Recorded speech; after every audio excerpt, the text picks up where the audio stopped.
Joining us this morning on the Morning Blend, we have Edward Sylvan, who is the CEO of Sycamore Entertainment Group, which is an independent film, marketing, and distribution company. Good morning, Edward.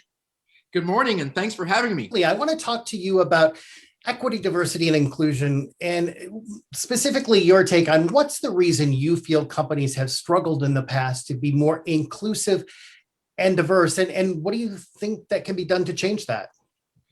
I think that the reason why companies have struggled to not incorporate diversity in their mandates is lack of education about what diversity actually is.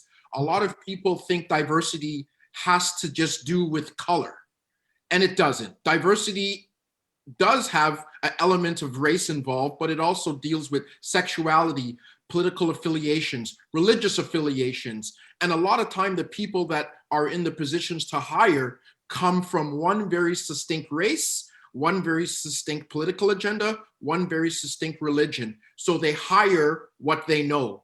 Do you feel change is coming to corporate America? I believe change is starting to happen because I believe as a result of what's happened in the past, not even a year ago, with things like George Floyd and those kinds of initiatives, people are now aware that we have to, there's been a great injustice done, and we have to now start looking at these variables in order to really have an internal look at yourself to see what you're doing wrong. So I believe as a result of that, change is starting to come. So what are some of the companies that you personally feel are doing it right in terms of diversity and inclusion? One of the companies that I really admire right now is a Canadian company, actually, and they're Lululemon. They're a company that really focuses on wellness and athleticism, and they're an apparel company, and they've really taken some amazing strides to include diversity and inclusion at all levels. And they started by bringing in a diverse management team, a diverse HR team.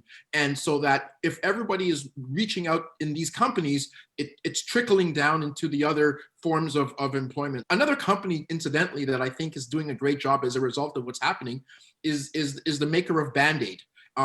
They saw themselves as a company that was only making Band-Aids for one color of people. It never dawned on them that, Black people wear Band-Aids too, and they don't want them to be white. So they really came out and said, we've made a mistake here. We really weren't thinking about it, and they owned it, and now they're taking great steps to be able to include people from all walks of life in management. Edward, thanks so much for joining us.